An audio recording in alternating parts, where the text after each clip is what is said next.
ეხა ერთგვერდს წაგიკითხავთ, ეხა ხშირად უკითხავთ ხოლმე, რომ აი რომელი წიგნი შევიძინო და რა. აი ხა მაგალითად ეს წიგნი მე ვიყიდე, უბრალოდ ბიბლიაში დავინახე და სათაურიდან გამომდინარე და ყდიდან გამომდინარე ვიყიდე, მიყიდია ხოლმე ზოგჯერ. მე ანუ გრძნობ, რომ წიგნი მომეწონება ეგრევე რა.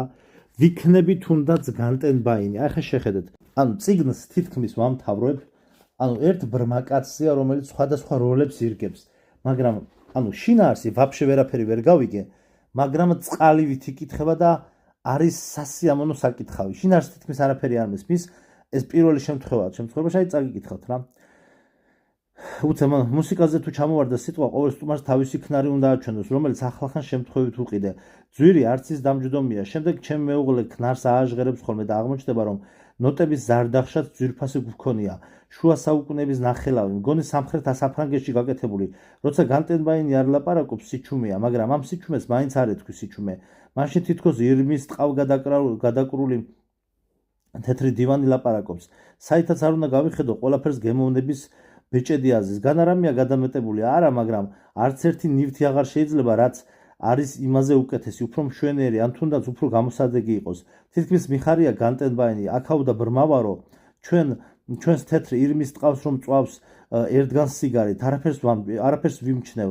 ბურგუნდიულზე რა სიტყვადი მეთქი? განტენბაინი ისევ ხელოვნებაზე ლაპარაკობს, ოღონდ ჰავანური დაწნური სიგარის შექებაც არ დავიწყებია. არ შემიძლია არ დავეთანხმო განტენბაინს, რომ ხელოვნება შინაარსისგან უნდა დაიცალოს. სამყაროს შეცვლა ხელოვნების ამოცანა არ არის. საბედნიეროდ ოთახში აღმოჩნდა ერთი ბოთლი ღვინო და მოახლის დაძახება აღარ დამჭირდება.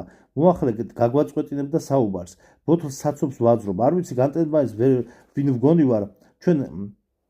ჩვენ აზრები და შეხედულებები კი არ გვაშორებს ერთმანეთს, არამედ მხოლოდ ეს საფერფლე და სხვა მისთანები. იგი რომ ვერ ხედავს, შემცვალა თუ არა სიმდიდრემ, გემოვნება ყოველთვის მქონდა.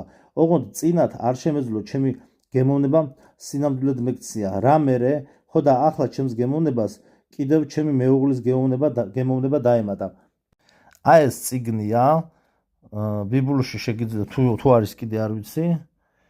აი შეხედეთ 15 და 90 გადავიხადე ადრე, აი აღწერა შეგიძლიათ წაიკითხოთ.